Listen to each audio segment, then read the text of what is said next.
오늘의 본문 말씀은 사도행전의 마지막 부분의 말씀이고 또 동시에 사도행전의 결론적인 그런 말씀이 여기에 기록되어 있음을 아마 여러분이 읽으시면서 느끼셨을 것입니다.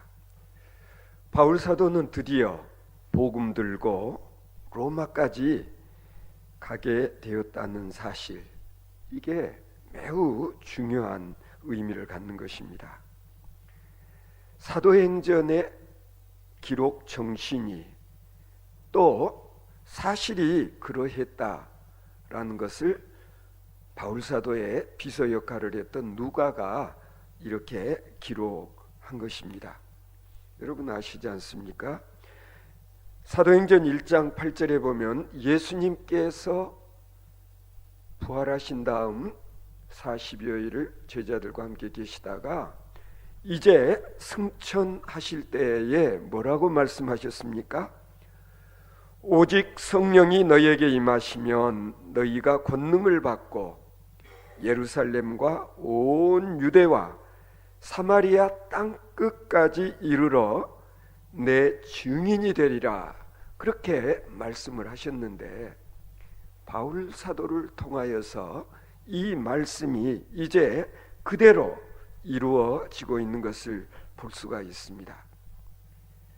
바울은 죄수의 몸으로 로마에 오게 되었습니다. 여기서 또한 2년 동안을 감옥 생활을 하게 됩니다. 지난 주에도 우리가 살펴본 바와 마찬가지로 바울 사도가 이곳 로마에 온 다음에 어느 정도는 자유를 누릴 수 있도록 그런 특혜를 허락했다라는 정도는 우리가 살펴본 바가 있지만, 그렇다고 해서 완전한 자유의 몸이 된 것은 아니었던 것입니다. 우리가 여기서 깊이 생각해 볼 대목이 있습니다.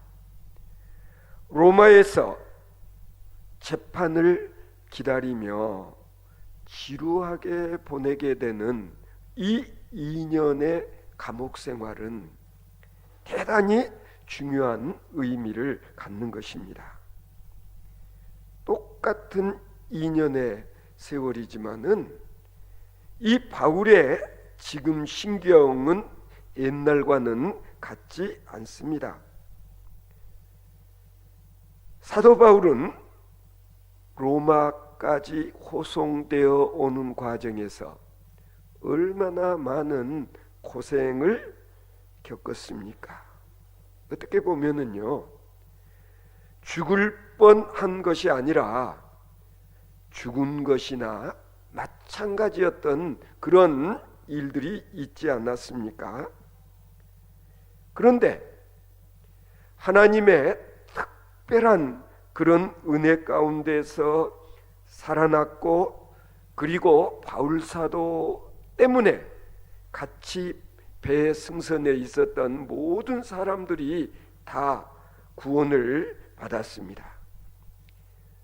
이미 상고한바와 마찬가지로 이 배를 함께 탔던 백부장이라든지 선장, 그리고 선주들은 자신들이 지금 장사하기 위해서 싣고 가고 있었던 모든 화물들을 전부 다 잃어버리지 않았습니까?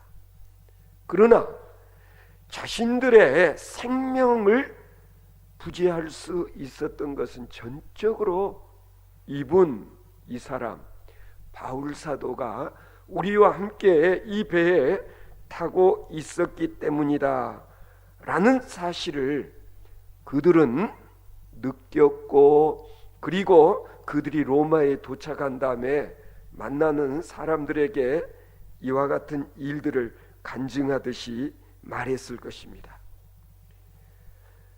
바울 사도는 로마에서 2년 동안을 고스란히 감옥에서 세월을 어떻게 보면 허송하는 것처럼 보입니다.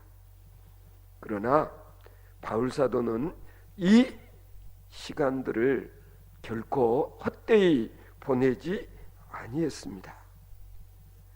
자기가 유숙하고 있었던 집, 그러니까 엄밀히 말해서 바울 사도는 그냥 감옥이 아니라 어떤 집을 하나 사용을 해서 거기에 머물게 하고, 그리고 이미 우리가 살펴본 대로 매일 간수 한 사람을 붙여서 지키게 하는 지금 그런 상황이었는데, 바울 사도는 이 집에서의 자기에게 허용되어진 그 자유를 가지고 많은 사람들을 만났다는 것을 알 수가 있습니다.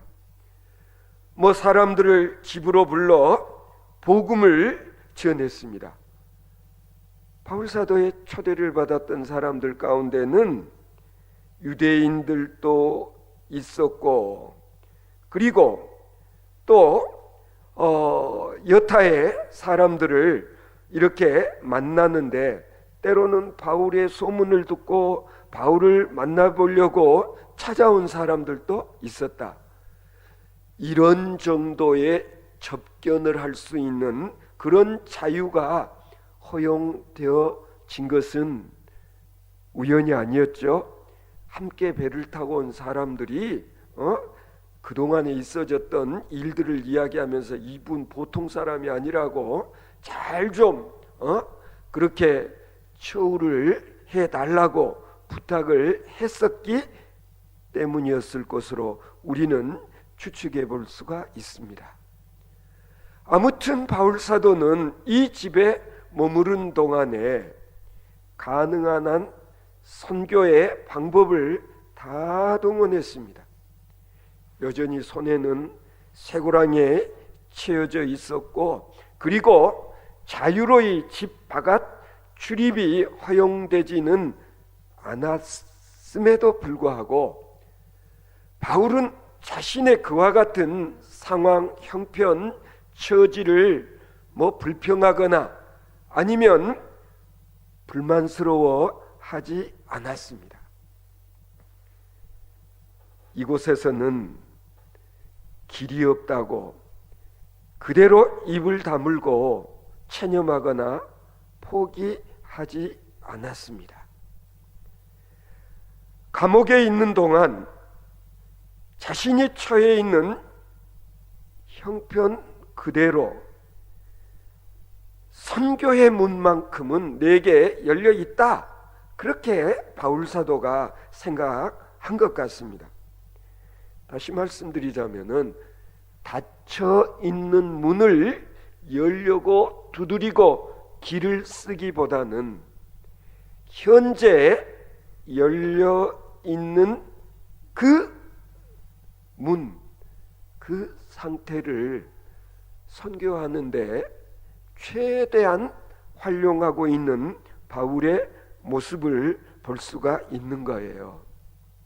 우리가 인생을 살면서도 가끔 그러잖아요. 왜 이렇게 사방의 문들이 다 꼭꼭 닫혀 있고 내가 정말 이 사면 초가 신세가 되었나 싶을 그런 때가 있지 않습니까? 바울 사도는 그런 상황에서 큰 문이 열리기를 기다리는 것이 아니라 지극히 작은 문일지라도 그 열려 있는 문을 선교하는 일에 최대한 활용을 하는 그런 모습을 보여주고 있는 것입니다. 만일에 바울 사도가 가령 예를 들어서 인간적으로 생각하면 그런 안타까움, 불평할 만한 상황, 그렇지 않습니까? 하나님, 주님께서 날더러 로마에 가서 복음을 전하게 될 것이라고 내게 약속을 해 주셨는데 지금 이게 뭡니까? 내가 이렇듯 갇혀 있는 이런 생활을 한다는 거, 이거 있을 수 없는 일 아닙니까? 하고 따지고 불평할 수도 있었을 것 같은데 바울 사도는 그리 안 했다는 거예요.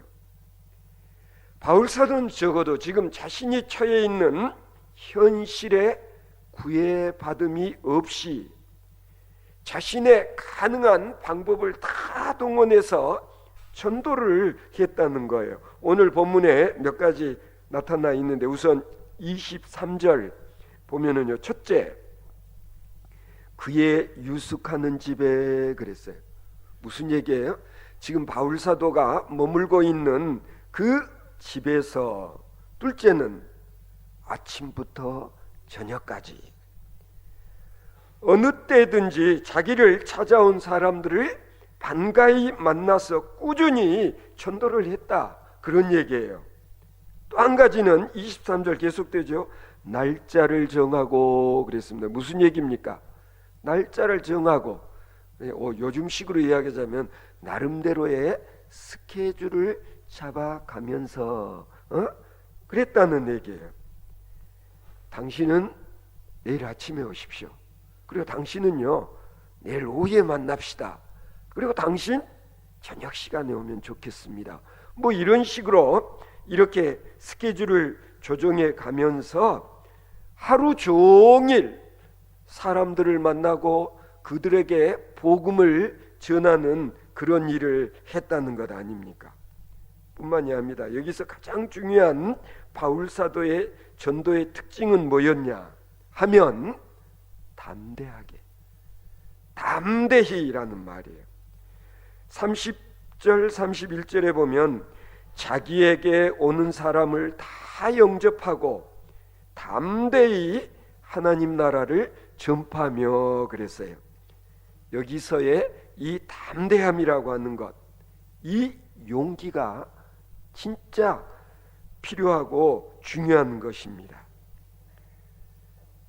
다시 말씀드리면 자신이 지금 가택연금을 당한 것 같은, 아니 아직은 진짜 죄수의 신분으로 지금도 수감 중에 있지만서도 바울 사도는 결코 비굴하지 아니했다라는 거예요.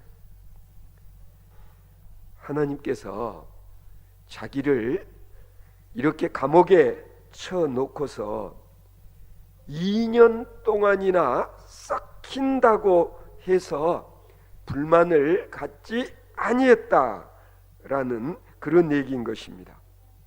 오히려 담대하게, 무슨 얘기예요? 기쁜 마음으로 주어진 현실 안에서 복음을 전했다는 것입니다. 지금 바울 사도는 밖에 마음대로 나돌아다닐 수 있는 자유인이 아니었습니다.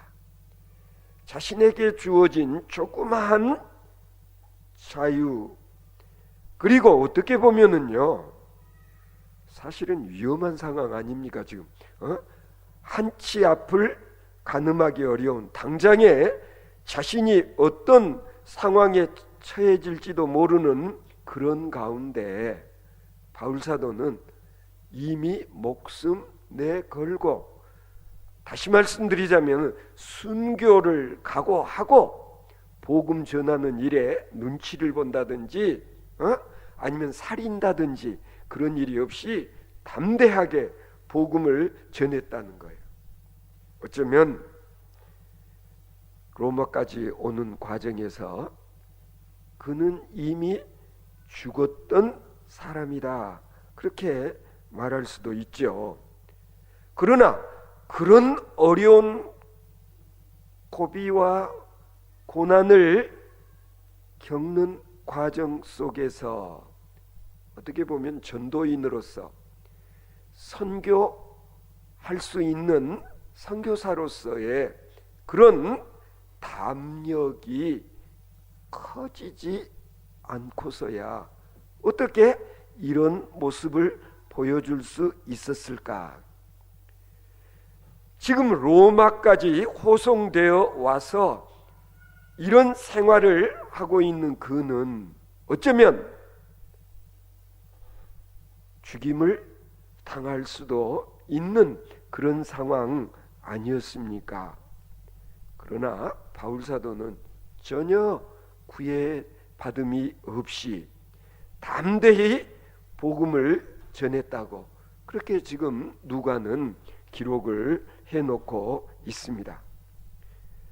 이런 사람 저런 사람, 그 중에는 말씀드렸죠, 친위대 요원들이라고 할 수 있는 그런 사람들, 만나는 사람마다 바울 사도는 복음을 전했다는 것 아닙니까?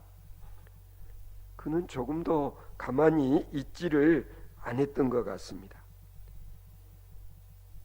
때를 얻든지 못 얻든지 그는 자기에게 주어진 기회를 온통 전도하는 일에 다 쏟았다라는, 감옥에 있으면서도 전도를 했고, 그리고 바울 사도의 입을 다물 수 있게 할 수가 없었던 것 같아요. 왜지요? 바울 사도는 자신이 받았던 복음이 너무나도 분명하고 그리고 확신할 수 있는 그런 거였기 때문에 이걸 전하지 않고 그대로 있을 수가 없었던 것입니다. 아그리빠 왕 앞에서도 바울 사도가 말하지 않았습니까?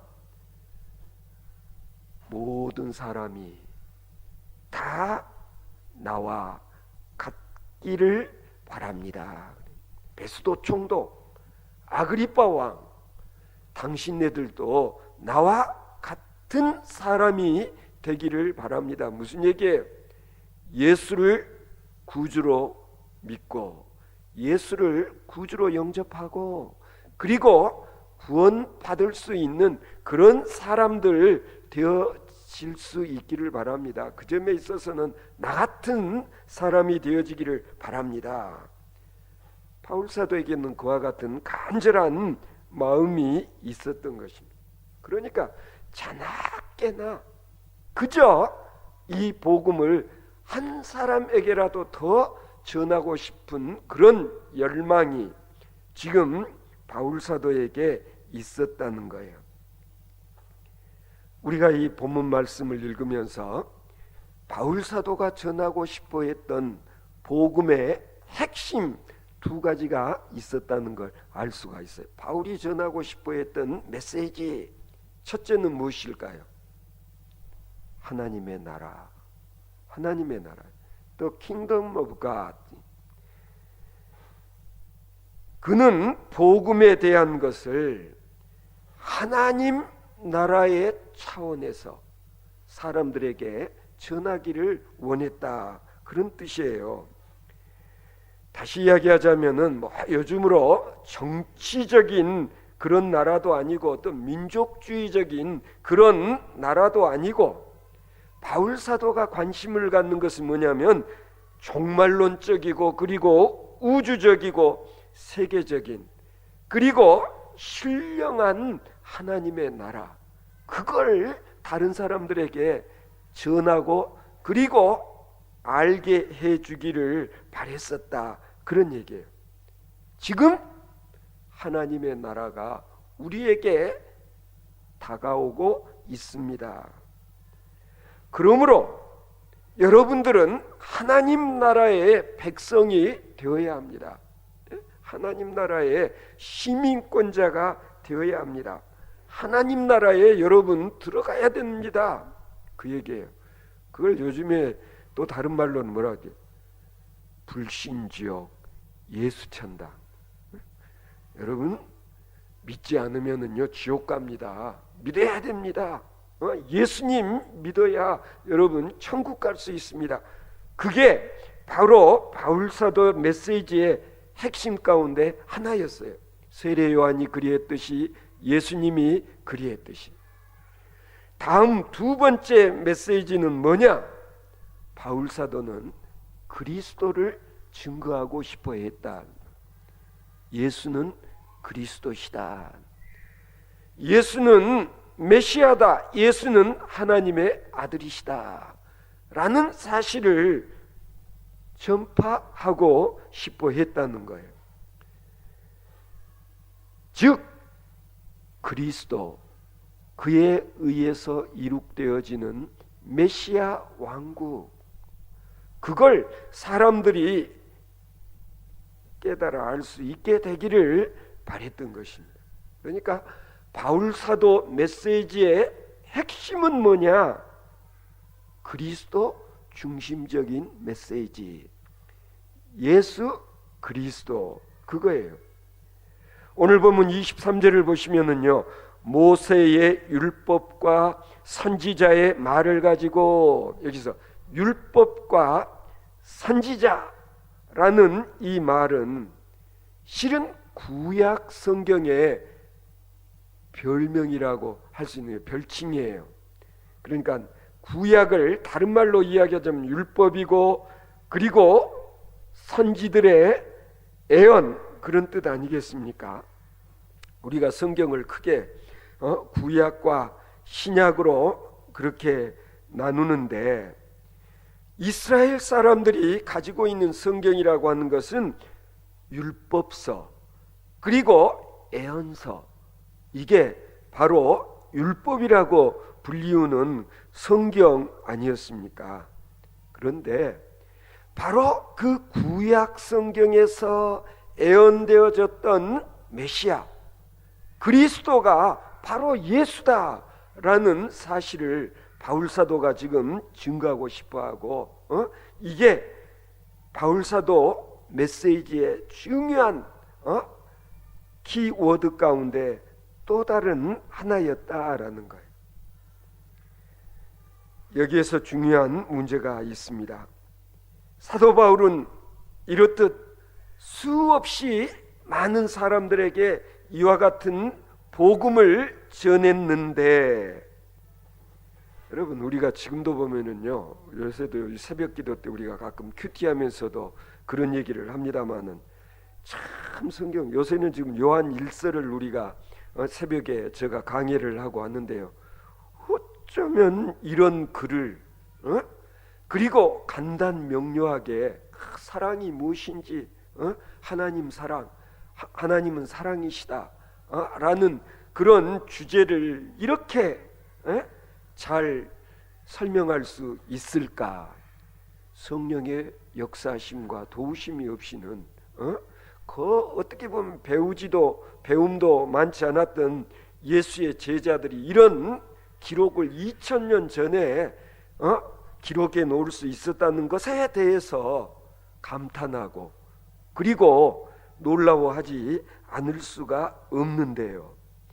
바울사도, 바울서신 읽어봐도 그렇지 않습니까? 이야, 정말 대단하다. 그 바울사도의 권세와 영적 파워, 그 능력, 대단하다.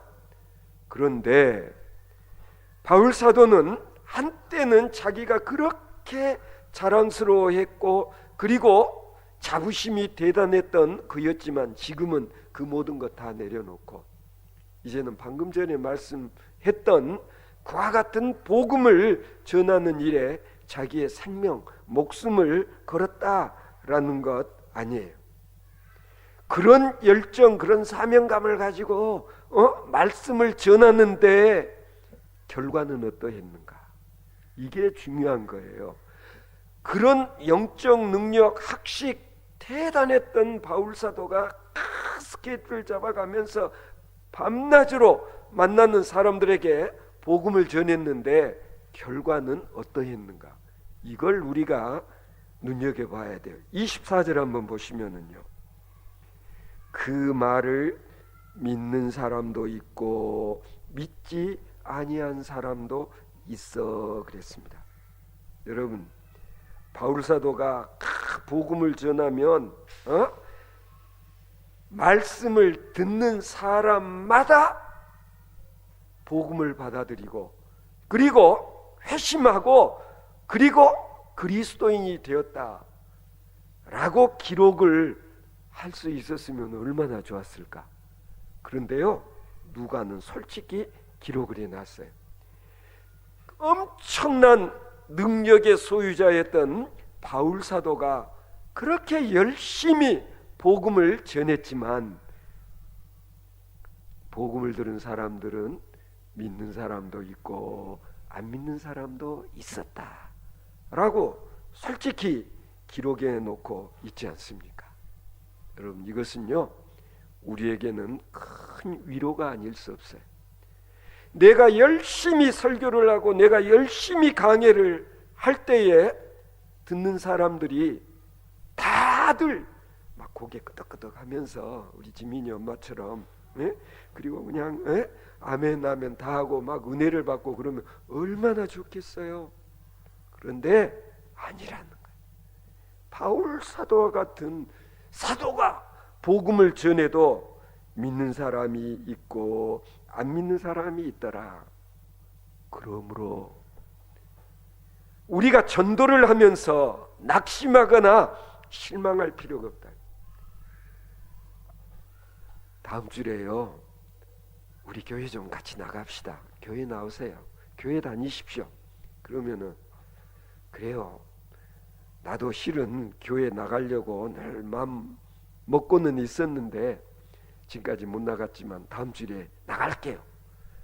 내가 권했을 때 권유를 받은 사람이 열에 10사람이다 그러면 얼마나 전도한 보람 있고 신바람이 나겠어요. 그러나 꿈 깨시오. 그렇게 쉽지가 않습니다.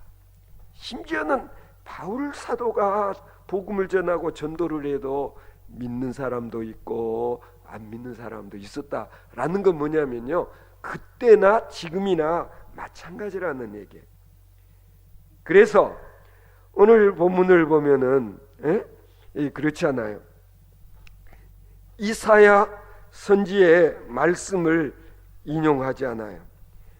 26절 보시면은요, 일러스되 이 백성에게 가서 말하기를 너희가 듣기는 들어도 도무지 깨닫지 못하며 보기는 보아도 도무지 알아듣지 못하는도다. 이 말씀은요 예수님께서도 인용하셨던 말씀이에요. 이사야 선지가 했던 말, 눈이 있어도 보지를 못하고 귀가 있어도 듣지를 못하는 자들 있다라는 얘기예요. 따라서 우리가 전도를 열심히 하면서 내가 전도하면 회심을 하고 돌아올 수 있는 확률 몇 프로나 돼요? 50%만 돼도 좋지 않겠어요? 그러나 결코 쉬운 일이 아니다.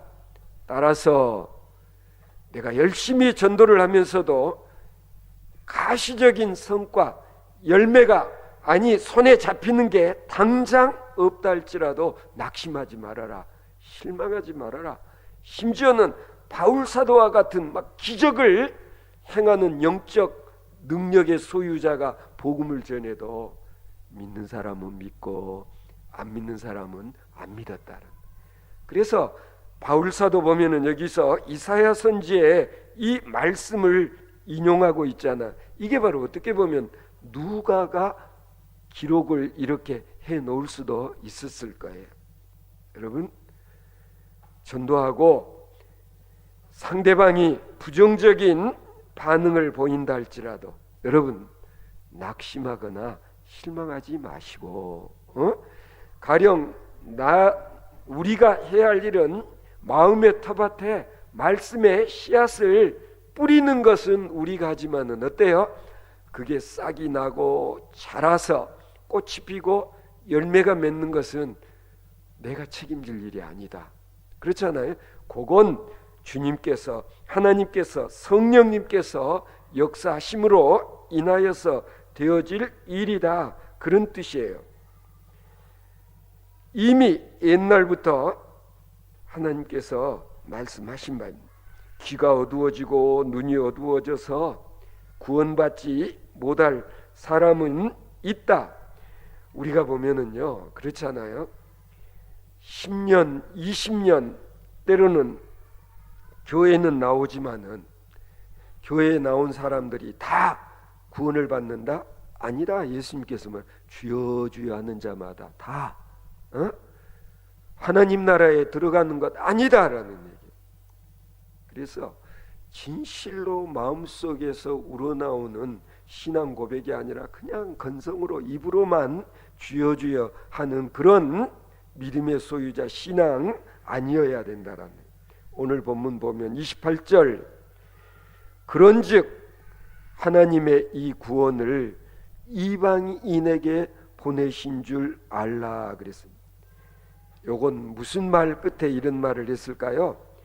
실은 사도 바울이 자기 동족 유대인들에게 복음을 전하고 유대인 한 사람이라도 구원 얻게 하려고 얼마나 노력을 했어요. 그러나 그 동족 유대인들은 그런 바울 사도를 잡아 죽이려고 하지 않았습니까? 그래서 결국 바울 사도는 생각하기를 동족에게 전도하는 일이 이렇게 어려우니까 나를 오히려 이방인의 사도가 되게 하셨다. 나를 이방인을 구원의 길로 인도하는 선교사로 나를 보내셨다라는 의식을 갖고 있었지 않느냐라는 거예요. 28절에 보면 그들은 그것을 들으리라 하더라 그래. 내가 이방인의 사도가 되어서 이방인에게 가서 복음을 전하면은 이방인들은 내가 전하는 복음을 받아들일 것이다 라는 그런 위안, 그런 위로, 그리고 그런 꿈 바울 사도는 가지고 전도를 했다는 것 아닙니까? 오늘 31절을 끝으로 더 이상의 이야기가 없어요. 여기 보면 사도행전 맨 마지막에 있는 이 31절 말씀을 한번 보시면 하나님의 나라를 전파하며 주 예수 그리스도에 관한 모든 것을 담대하게 거침없이 가르치더라. 누가? 바울 사도가. 왜 누가는 그 다음에 이야기를 쓰지 않았을까? 왜 여기서 사도행전을 딱 끝내 버렸을까? 바울은 이 로마의 감옥에서 순교한 것으로 그렇게 전해져 오고 있습니다. 누가는 바울 사도의 순교의 이야기를 기록하지 않고 있습니다. 하나님의 말씀의 역사는 계속해서 이루어지고 사도 바울은 담대하게 복음을 전하고 이렇게 사도행전을 마무리하고 싶어 했던 누가의 심정을 우리는 헤아릴 수 있어야 될 것입니다. 다시 말씀드리자면은 제2, 제3의 바울 사도, 바울과 같은 사람들이 끊임없이 바울의 뒤를 이어서 바울처럼 담대히 복음을 전할 수 있는 그와 같은 일이 주님 오실 때까지 계속 이어질 수 있기를 바라는 그런 누가의 심정이 사도행전을 이렇게 마무리하게 하지 않았을까 하는 그런 생각을 떨쳐버릴 수가 없습니다. 이것이 영원한 복음이요 소망의 복음으로서 오늘 우리 또한 전하지 않으면 안 되는 것이 이것이라는 것을 사도행전을 통해서 우리에게 일깨워 주고 있는 것입니다. 아무쪼록 전도하는 일에 낙심하거나 실망하지 않고 때를 얻든지 못 얻든지 바울 사도처럼 불평하거나 탓하지 아니하고 주어진 여건 속에서 복음 전하는 일을 최우선적으로 할 수 있는 저와 여러분들 되어질 수 있기를 바랍니다.